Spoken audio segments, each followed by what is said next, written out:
এমনকি বেশ কিছুদিন আগে রেহনুমা ভাবির কপালে যে ঢিলটা এসে লেগেছিল সেটা সেটা কিন্তু জবার কোনো জিন বোধ করেনি।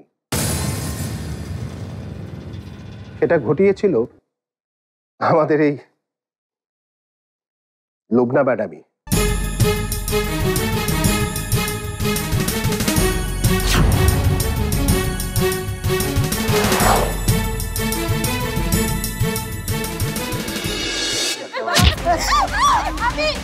কি হচ্ছে আমার বোন?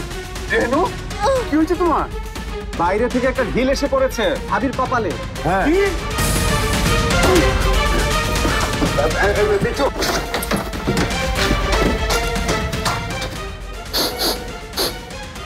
ব্যাপারটা কি? গন্ধটা চেনা চেনা মনে হইতেছে। লুবনা পারফিউমের গন্ধ তো। ও মাই গড। আর আমি নাকি সব কিছু নিয়ে জবারে পদে পদে অপমান করে গেছি। এখানেই শেষ নাকি আরো কিছু আছে সুমিত সাহেব? এই লুবনা ম্যাডাম নার্সের ছদ্মবেশে হাসপাতালে গিয়েছিল রেহনুমা ভাবিকে হত্যা করবার উদ্দেশ্যে।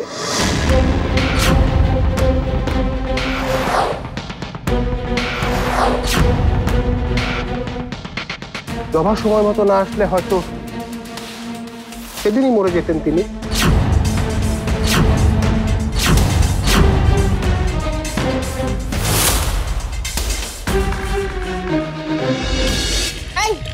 কি করতেছেন আপনি?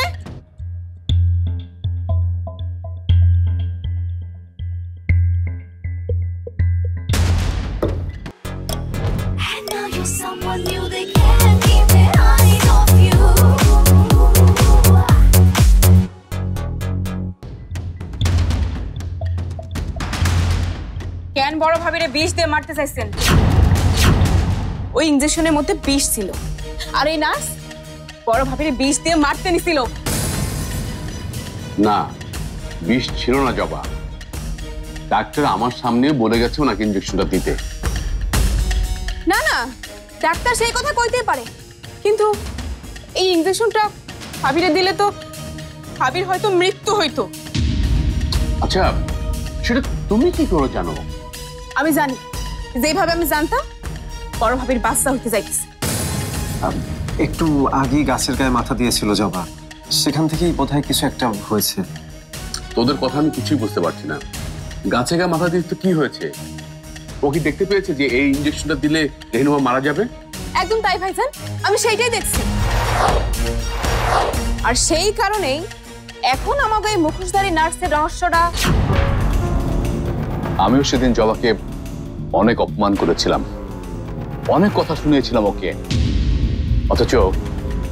অথচ খুনির লুবনার সেদিন আমার সামনে ছিল দাঁড়িয়ে, কিন্তু আমি তাকে চিনতে পারিনি।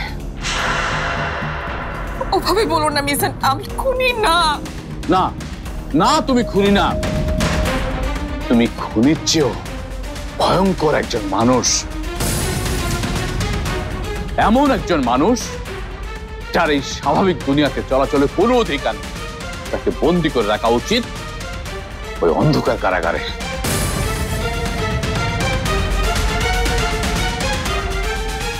মিরাজ, তুই পুলিশে খবর দে। এই ভয়ঙ্কর অপরাধীর বাইরে থাকার কোনো অধিকার নেই। আমাকে যেতে দিন, মিজানের কাছে যেতে দিন প্লিজ। মিজান, আমাকে ভুল বুঝো না। আমার সংসারটা তছ নছ করে দিছিল না, আর কিচ্ছু করার বাকি নাই, কিচ্ছু করার বাকি নাই। আমি জানি, জলদি জলদি পুলিশে খবর দে। এমন একটা অপরাধীর চোখের আড়াল হইতে দেওয়া যাব না। জলদি খবর দে পুলিশে।